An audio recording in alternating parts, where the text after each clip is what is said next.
Knowing how to correctly read candlesticks helps you to understand the market, take more accurate trades, easily avoid a lot of losses that you would have taken otherwise, and ultimately will help you to stay on the right side of the market. Every candlestick tells you a story, and mastering them lets you read the market like a book. That's exactly what's going to happen in this class. Pretty much no candle will print the same as the previous. They're all going to be different in some way. But there are only really 3 types of candlestick. And when you understand this and understand what each one is, you'll have a much better understanding of the market. So the 3 types of candlestick are strength candles, control shift candles, and indecision candles. We're going to start by going through the strength candle. Now, to explain anything inside of this video, we need to preface by saying the market is a battle between buying and selling. When we're looking at candles, we are looking at market psychology. They tell us a story as to who is in control between the buyers and the sellers. When we see more buying taking place in a market,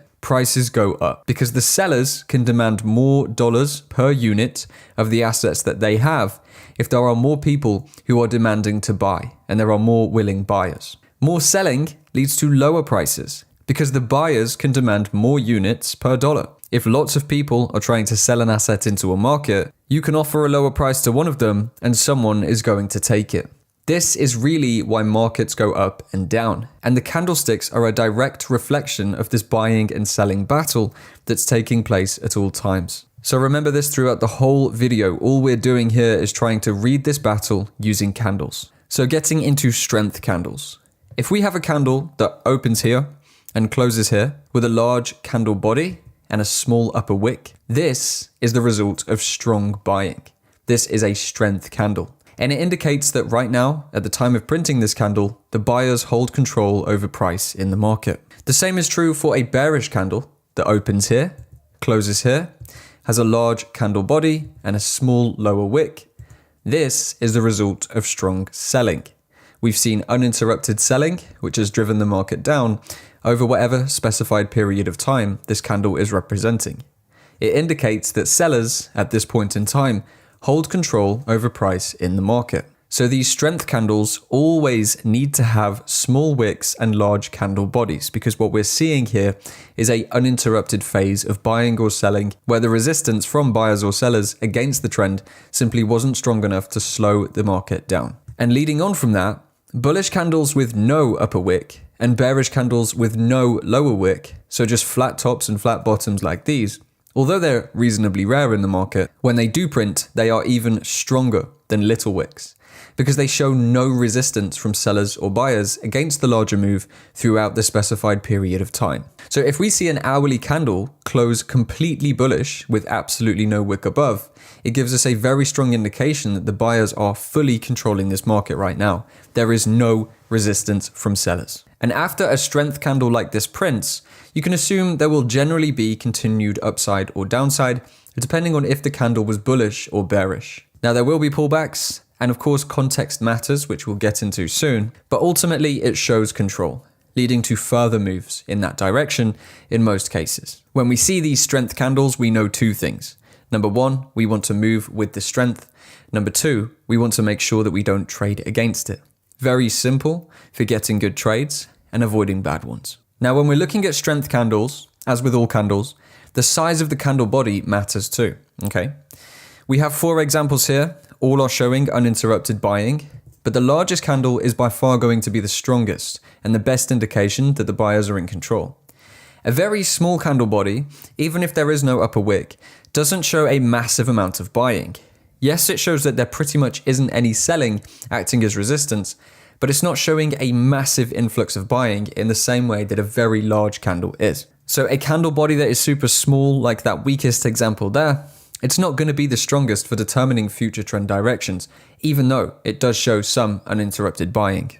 The big candle, however, that's the kind of thing we want to see for high accuracy moves. This is because large candles show massive buying and smaller candles show a less aggressive wave of buying. The buyers are still in control at this point, but not in massive numbers. And obviously in a selling example, we just flip this on its head. Large bearish candles are the best to see. Smaller bearish candles aren't going to matter as much. One example of a strength candle that you've probably heard of before is the engulfing pattern. If a candle has engulfed multiple previous candles, it shows a takeover in control from buyers or sellers. So in this example here, we can see that 4 bullish candles were engulfed by 1 bearish candle. Obviously, this bearish candle is what we call the strength candle. And we've seen some small buying pressure, but then a massive takeover in control from sellers. And in this time period, sellers have achieved more in 1 candle than it took buyers to achieve in 4 times the time, okay? 4 times the amount of candles. So if we were on an hourly chart here, we see 4 hours of bullish price action reversed in 1 single hour, showing clear control from the sellers, seller strength, and therefore opening the doors to new downside trades or selling opportunities. So to round up the foundations of strength candles, a strength candle shows clear control from either buyers or sellers in a market. Larger bodies with small or no wicks show uninterrupted buying or selling pressure, and that is exactly what we want to see. And this gives us an insight into where the market is likely to move next.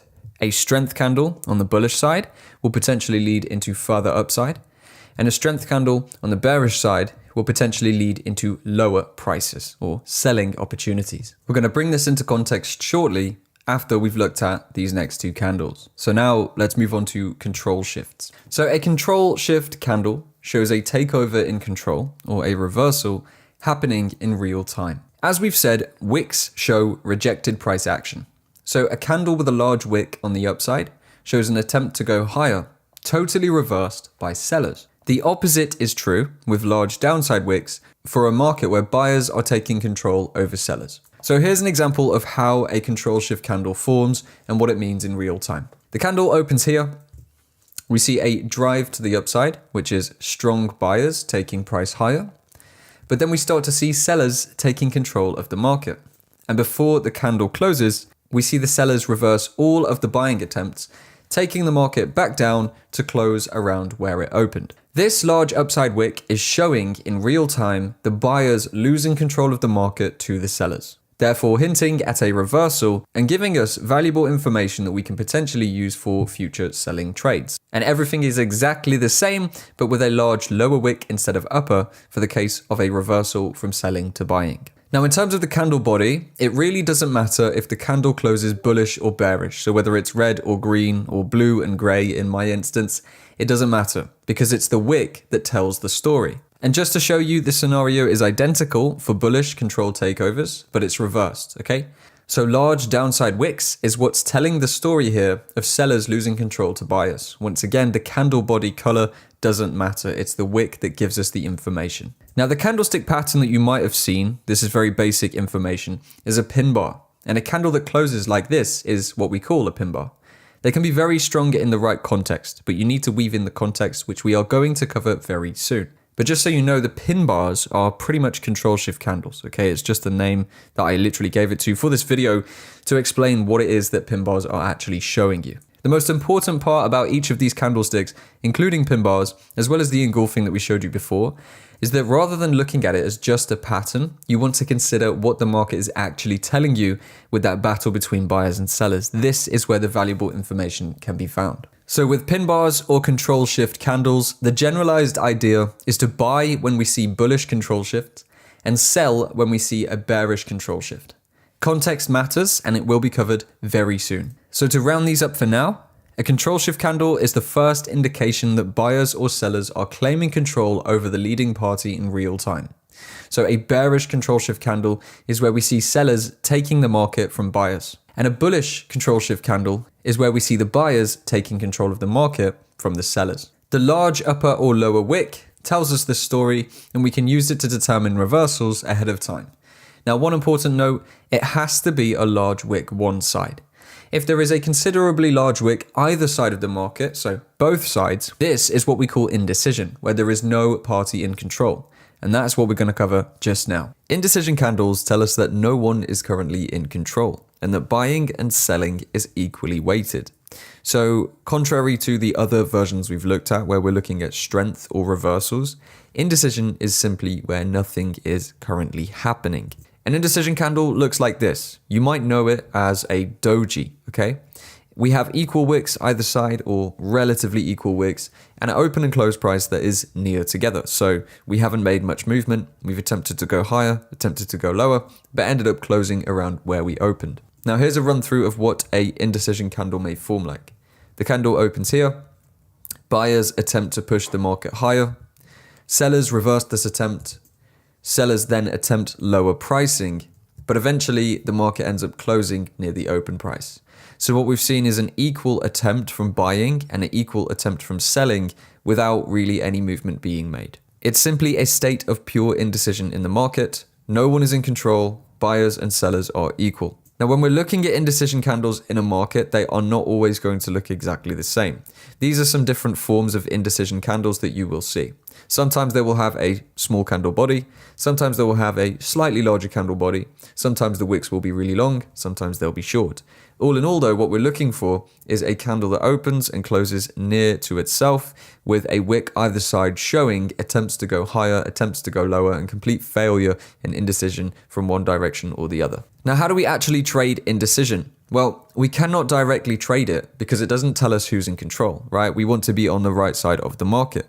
If buyers aren't in control and sellers aren't in control, then we can't directly trade that candle. But we can use indecision candles for trades once the market creates clear direction. So for example, if we have an indecision candle, which shows no control by either party, and then the market breaks out of that range, we can use the pullback to buy or sell in line with whichever direction has taken control, whether that's buying or selling. And also one of its primary use cases is to be used to gauge the likelihood of reversals when it prints in points of interest like supply zones or demand zones. So here we see a collection of different candles, which shows after this selling move, the sellers have lost control. This itself doesn't confirm a trade. We would generally want to see something like a bullish engulfing to confirm that the buyers did indeed take control. But the indecision is the first sign that the market is indeed slowing down. So it's a good place to start prepping buys and keeping in mind that this bias may shift now that we've seen a complete slowdown in momentum. So to round up indecision, it's not directly tradable as it doesn't give us clear direction from buyers or sellers, but instead it is used for gauging reversals and also taking trades from the point where one party finds control. So now it's time to use what we've learned in the first section of this video to actually bring it into real markets and look at some context in real charts. So we're going to go through first of all each of the candle types I've showed you. We have number one, strength candles. These are candles like this one, this one, this one. All of these large bodied candles, okay, these are strength candles, which show clear control from buyers or sellers. Now you can see it's the strength candles that are actually creating the up and down moves, okay? The second type of candle is that control shift candle. So if we look at this candle here, this gray one, I'll just mark it so you can see. This shows a control shift, which could be a first indication that potentially the market could reverse from here, because what we've seen is a push up, a few strength candles. We've then had a pullback, but a massive push back up from buyers, bringing us back up to this point and pretty much rejecting all price action that took place underneath that level there, around here, okay? So that is a control shift candle. That's what we would use to gauge potential reversals. And then the third type of candle is the indecision candle. I'll show you a few points where these indecision candles form. So after we have this strength movement, look up here, we have some indecision, more indecision. The market breaks out higher and creates once again more indecision candles. So you can see there's 1, 2, 3, 4, 5 there before the movement lower. So this whole area pretty much up here is a phase of indecision. The market has slowed down, buyers are stepping out, and the market is deciding which way it wants to go. Sellers then step back in and drive the market lower. So this phase of indecision, indicated by all of those different separate indecision candles, it's kind of that first sign of reversal that we spoke about, all right? What we've started to see is no large, strong candles and more sideways candles with wicks either side. Now, another point of indecision is over here. This one's important as well. See this doji candle, this little gray one, this created a massive push of strength. So this is basically what we could see as a final point of consolidation before a large runaway in the market. Now this, of course, can then be used as a potential demand zone. Now let me explain. Demand zones are areas where institutional demand or large buying has entered the market. We can determine these demand zones by looking at indecision candles before strength candles. This is an indecision candle. These are strength candles. So that tells us that this area here is where significant buying took place in the past. The general idea we can then work with is that if the market returns to one of those indecision candles underneath the strength candles, we may see a second wave of buying. And this is where we can start to read into the story in the current existing candles. So to run through exactly what we've seen here, just from this point onwards, we have a consolidation where we have indecision in the market. We then have clear control from buyers in this massive strength move with multiple strength candles. Eventually, the market reaches a phase of indecision up here, and the market is struggling to push higher. There is some alleviation from buyers who were buying in earlier, so there'll be more buy positions being closed out. And as well as that, people start to short or sell the market because they see this weakness creeping in. We then see these strength moves from sellers. However, an important thing to note here is what we can consider as multi-candle momentum. When I'm saying that, if you remember back to the engulfing, we can have some downside like this, which takes quite a while, and then some upside, which would very quickly wipe out all of the downside. So what we can also consider is how fast movements are occurring, and that can give us a good insight into what's actually going on. Now, if we take a look at this buying move, right, this move upwards, we managed to cover from this low up to this high, all of this ground in 15 hours. Now, the return from that high to that low has actually taken 4 days. So it's a significantly longer time frame to get down here than it was to initially get up here. What does this tell us? Well, for the most part, this actually indicates that the buying that was taking place here is significantly stronger than any of this selling that has taken place on the way back down. Because yes, although sellers are in control at this point, they are moving exceptionally slow in comparison to the amount of power that the buyers brought to the market. So this again can be another sign that we've pretty much completely gathered from candlesticks as to who is in control of this market on a bigger time horizon. So we have buyers taking control, very fast push up, alleviation and indecision, sellers taking control but with significantly less strength, hence the massive sideways movements of this market and the failure to take this market lower at any significant pace. And now that the market has returned to what we can call a point of interest, being this area of demand where big buying took place before, what can we now see on these candles? Well, we can start to see control shifts coming in. So if we zoom in on this bit of price action, what do these wicks tell us? These are rejected prices. So although the market managed to come down to at its lowest point here, we actually never saw it close into that area of demand, right? So we've actually seen buying pressure coming in from here every time that the sellers have tried to take the market lower, and we've had that reversal back to the upside. I like to look at structural changes to confirm my trades, which generally would mean if I wanted to buy into this market, I'd want to see one of the previous highs taken out. We got a problem here though. If we take a look at the candles, we can see that there's actually more indecision and maybe a little bit of seller control kicking in at these levels here. Rather than closing with strength candles, we've actually started to see some wick rejections. So it's ideal to not try buying into this because if the wick rejections follow through, we could potentially move to the downside. Fortunately for us, however, in terms of our buying narrative, we can see that after we had this small push down from sellers, we actually hit this point and had a huge drive back to the upside. This is the most clear control shift candle that we can see. Big sell, and then buyers step in and push us all the way back up. So from this point on, we actually never managed to see any closures underneath this level. Okay, we had push from this point, and from there on, this was the lowest point we ever got to, and every attempt to go lower was indeed rejected. So there's our control shift candle. There's some solid wick rejections as well, showing us that the buyers are stepping in here. And now I want to draw your attention to this little area here. What do we see? 1, 2, 3 indecision candles.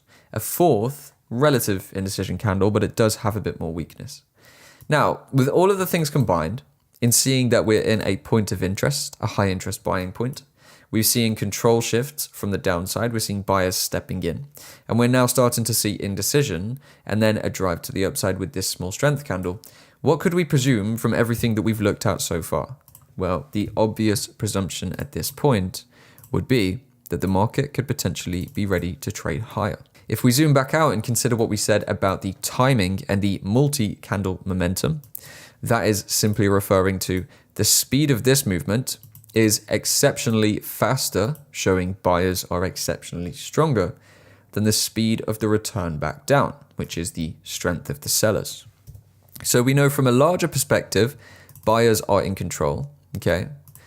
We know from a lower perspective that once again, it looks like now that we've met this high interest area, buyers are taking control. We would want to see some more strength candles to really confirm anything here, okay? We haven't seen closures above a notable structure point, which is pretty much going to be here.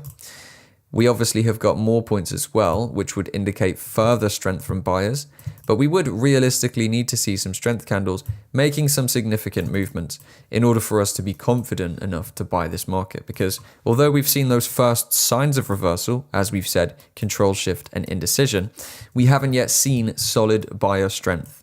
We would need to see that in order to actually build our narrative and understand that the market direction is under control from the buyers. So pushing this market forward a little bit, you can see that following on from the indecision, we have one more small phase of indecision, which is the consolidation, where buyers are accumulating. We once again have then a control shift candle. And what precedes the control shift candle? So let's take a look. The control shift candle is going to be this one here. We see an attempt to go lower from sellers, big buying stepping in at the low, and then a close higher than the open. So this actually shows a big attempt to go lower, reversed by buyers. This then precedes these large strength candles. These two candles have engulfed a massive amount of previous bearish price action. Okay, if we were to quantify it, we have here an entire range of around 2 days, nearly 3 days worth of price action, cleared back out in pretty much 1 hour, okay? We have one 30-minute candle, two 30-minute candles, and they've wiped out nearly 3 days of downside price action, which shows us that the buyers are definitely back in control. Now, what can we do here then? Well, of course, as we said, the areas that we like to buy from are going to be the indecision candles before large movements up. So for this one, I'd actually look towards the control shift candle as the higher probability point to buy from. This would be where the best trades come from. Basically, what we would be looking for is, as we've said, this is a high interest point for buyers. If the market reverses to this level, it is going to be a high interest point for buyers again. We've seen significant strength, meaning we've seen significant demand. If the levels hit again, we're probably going to see that one more time. So with everything we have in mind now, we could actually look to take this market higher, okay? Judging from the fact that the market is, of course, very bullish on the bigger picture, the strong moves are a lot faster than the pullback moves, okay? We could look for targets into essentially new highs. We can buy from this area, expecting that if the market reaches that level again, it will start to drive to the upside with strength. And our targets can then be leading towards further points in the trend. Basically, considering we have strong buyers, we would just simply be looking for new strong buyers to step in now that we've had that alleviation or relief in the market and came back into some high interest buying points. So here is how this would go. We see the market slowly return. Once again, a brilliant sign. Let's think about the timing here. In just 1 hour, we created all of this upside, and then it took a further 9 hours to return back down to the point that we created just after 1 hour of bullish price action, right? You can also see that there is no momentum behind these bearish moves. All of the first candles for this entire first range are indecision candles. We then did have one bearish kind of very weak strength candle, so it wasn't really a very strong candle there at all. Remember, we said the size of the candle body matters as well. And then we actually got pretty much a control shift candle, which would be this one, after that weak strength candle. So we attempted to go lower, but we rejected over 50% of that 30-minute candle's price action before then printing the next one, which once again has a small upper wick and a larger lower wick, rejecting around 35 to 40% of that candle's price action. So we know that this downward move is a lot weaker than the upward move that came before it. You see how we're reading the candles to understand a story that's happening behind the market. What we're actually doing here is basically considering, by looking into the candles, how fast the candles are forming, how strong the candles are, any indecision, any control shift. We are building a narrative as to who is in control of this market in that battle between buyers and sellers, because realistically, it's one of the only things that matters, okay? If the buyers are in control, we want to buy. If the sellers are in control, we want to sell. If there is no clear control, we don't want to do either at that point in time, okay? So, let's round up this trade then. You can see that it did run through to make new highs. We have, number one, the big picture narrative. Strong, fast buying. Slower, choppier selling, with a massive phase of consolidation or a larger indecision taking place, pretty much from this point to this point before we have that final push lower. When the final push lower is created, it trades into an area where major buying started. We then see no closures in that level. Just under this level here, we only have wicks showing control shifts, showing failure to go lower from the sellers. Following on from that, we see a major control shift candle, which is this one here. One final attempt to go lower, completely reversed. And that is then followed by this phase of indecision, which shows no one is at control at this point in time, which is actually a good sign for buying because it means the sellers have been exhausted after attempting to go lower. Of course, this is all the first signs, and we don't have confirmation for a trade just at this point. But when we start to see the market push up with these two big strength candles, this one and this one, this pushes us past some notable structure points and creates the strength we wanted to see. Once again, as we said, this one single hour of price action reversed almost 3 days of previous price action. So we see the sellers are considerably weaker, okay, than the buyers are when they step in here. And then once again, just to add another layer to it, we see the selling attempt back down is also considerably weak. And then we take off once we've filled the significant area, the indecision or control shift candles where the initial buying started to take place. So here you can see we are not just looking at candlestick patterns and, textbook activity stuff. We are actually reading into the psychology behind the market. We are saying, what is it that the buyers and sellers are doing that has created this price action? How can this be used to formulate trades? We know buyers are strong, sellers are weaker. We see the buyers are strong here and the sellers are weaker. So, of course, the right side of the market to be on is going to be the buy side. And as you can see, would have worked out brilliantly.